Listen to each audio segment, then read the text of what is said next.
गुरु सत्ताय नमः। सभी को प्रणाम।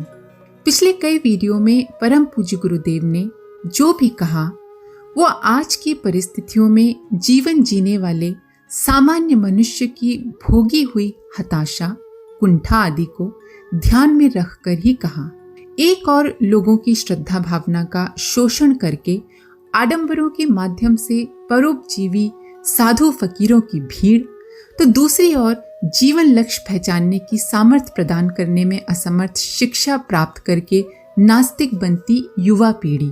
इन दो यथार्थों के बीच किस प्रकार ऐसा जीवन जिया जा सकता है जिसमें आनंद का अक्षुण्ण प्रवाह हो और जीवन गौरव गरिमा से अभिमंडित हो। जीवन जीने की कला कैसी हो, यही गुरुदेव हमें बता रहे हैं। आइए अब इसी क्रम को आगे बढ़ाते हैं। हम देखते हैं कि आज हर व्यक्ति का लक्ष्य आनंद प्राप्त करना है।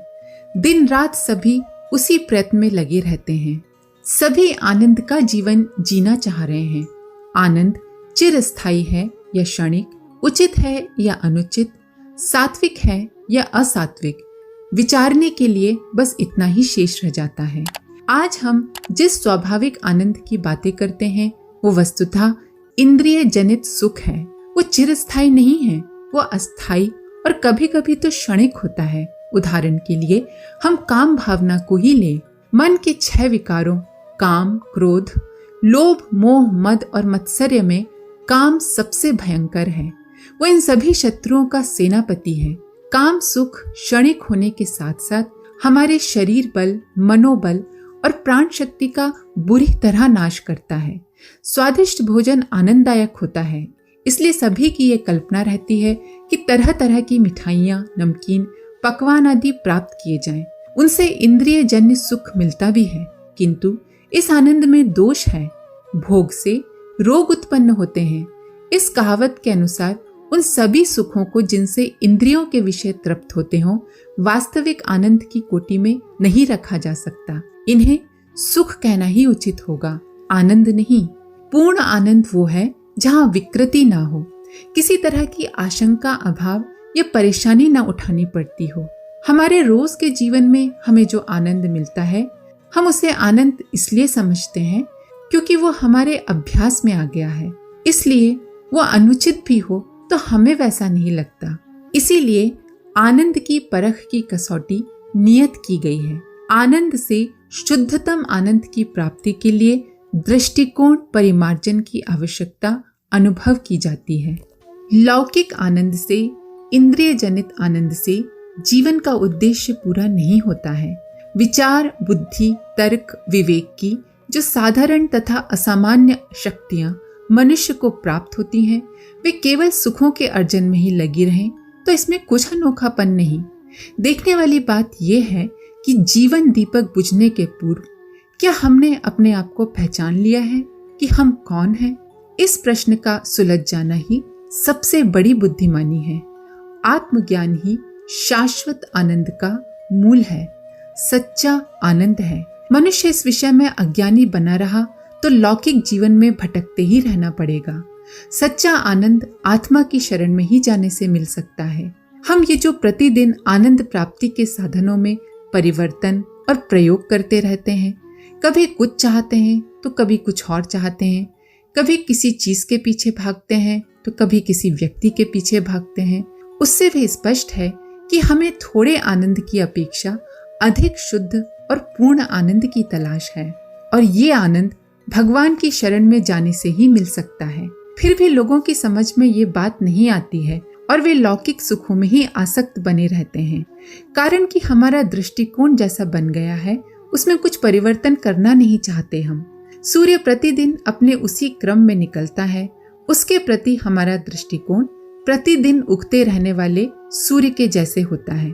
किंतु यदि हम अपना थोड़ा दृष्टिकोण बदलें और विराट जगत की महान क्रियाशील शक्ति के रूप में सूर्य का चिंतन करें, तो वो महाप्राण अनेक विचित्रताओं से संयुक्त और जीवन दाता के रूप में हमें समझ में आएगा। दृष्टिकोण के परिवर्तन से ही समझने की स्थिति बदलती है और हम क्रमशः अधिक आनंद की ओर अग्रसर होने लगते हैं। दैनिक जीवन में ऐसी अनेक बातें होती हैं जो यूं तो बड़ी सामान्य लगती हैं, किंतु वे अपने भीतर बहुत अनोखापन और विज्ञान छुपाए होती हैं। हमारा दृष्टिकोण बोधक न होकर उथला रपट जाने वाला होता है, इसीलिए महत्वपूर्ण वस्तुओं को छोड़ देते हैं और केवल उन्हीं सुखों के चिंतन में लगे रहते हैं जो स्थूल प्रयोग में आ चुके होते हैं। दृष्टिकोण बदलता है तो सारी चीजें बदलती नजर आती हैं। जगत गुरु शंकराचार्य ने बताया है, ये संसार मरुभूमि है, इसमें सुख चाहते हो तो भगवान की शरण लो। आयु, श्री, यश और सांसारिक सुखों की उपलब्धि ईश्वर परायणता या आत्मचिंतन में ही है। यह दैवी संपत्ति है, पर यह बात समझ में नहीं आएगी क्योंकि अभी तक हमने सुख और संसार के प्रति अपना रुख नहीं बदला। जब दृष्टिकोण बदल जाएगा तो सर्वत्र आनंद ही आनंद बिखरा दिखाई देगा। हम भोग के आनंद का अनुभव करते हुए नहीं जानते कि इस संसार में और भी कुछ श्रेष्ठताएं हैं। विचार द्वारा यदि आत्मा और परमात्मा के अस्तित्व की बात समझ में आ जाए तो भोग की अपेक्षा त्याग में आनंद का अनुभव करने लगेंगे और तब दिन प्रतिदिन अपने मूल लक्ष्य की ओर बढ़ते चलेंगे। फिर यह शिकायत नहीं रहेगी कि ईश्वर चिंतन में आनंद नहीं आता। सिर्फ दृष्टिकोण की उत्कृष्टता का सवाल है। जिस तरह हमारी संपूर्ण चेष्टाएं, संपूर्ण प्रयास भौतिक उन्नति में लगी हैं, उसी तरह आध्यात्मिक उपलब्धियों में ही मन लग सकता है, पर पहले अपना लक्ष्य निर्धारित करना पड़ेगा। अपना हर कार्य इस दृष्टि से पूरा करना चाहिए कि हम शरीर नहीं, आत्मा है। आध्यात्मिक आनंद भौतिक और स्थूल आनंद की अपेक्षा सहस्त्र गुना अधिक है। इसीलिए ज्ञानी जन सदैव ही यह प्रेरणा देते हैं कि मनुष्य शारीरिक हितों को ही पूरा करने में न लगा रहे।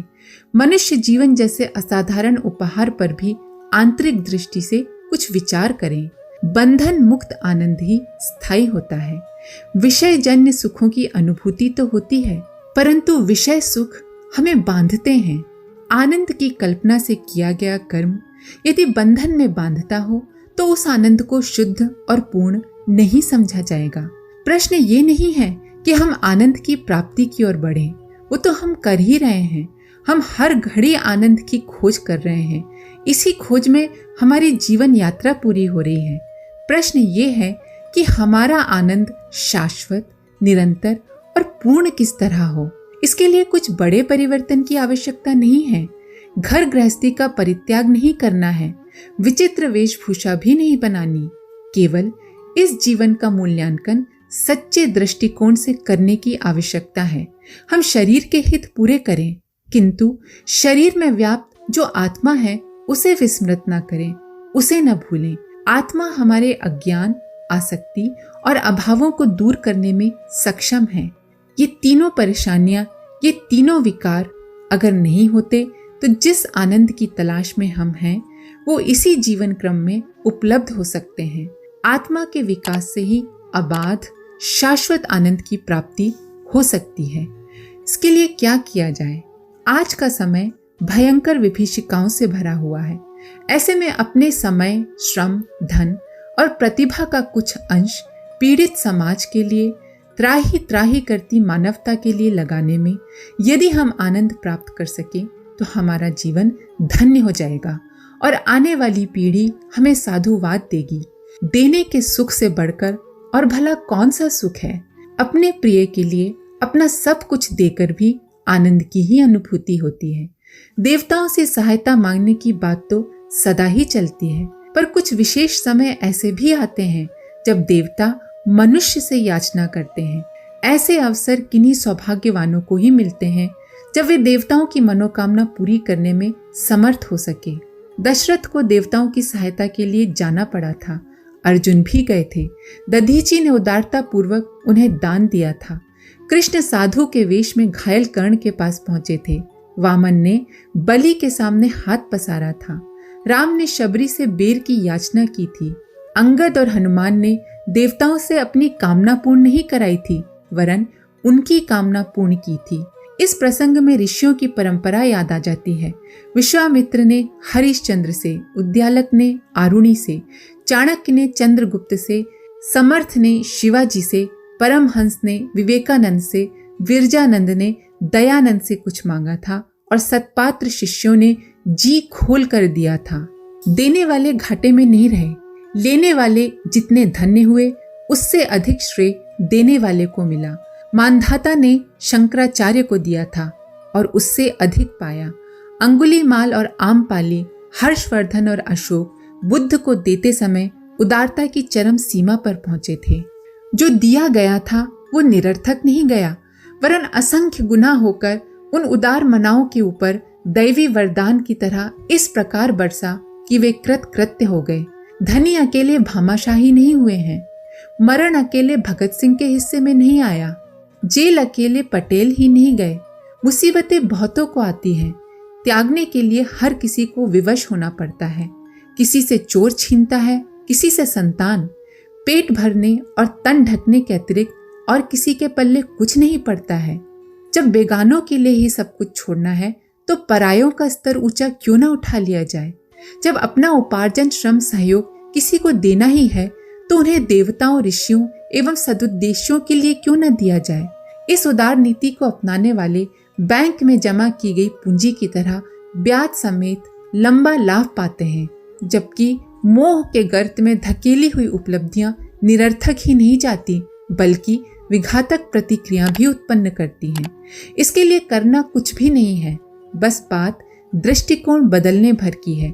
जो कुछ अपने परिवार के लिए कर रहे हैं उसका एक अंश यदि देश और समाज के लिए लगाने लगे तो भगवान के काम में सहायक बनने का श्रेय पा सकेंगे आप। बस रुख बदलकर तो देखिए, आप अस्थायी सुख के छोटे से दायरे से निकलकर अक्षय आनंद के साम्राज्य के अधिकारी बन जाएंगे।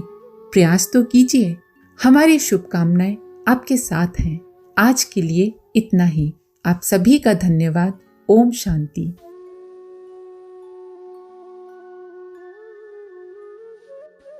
हमारे YouTube चैनल को सब्सक्राइब करें और बेल आइकन को दबाकर ऑल पर क्लिक करें ताकि आने वाले सभी वीडियोस की नोटिफिकेशन आपको मिलती रहे।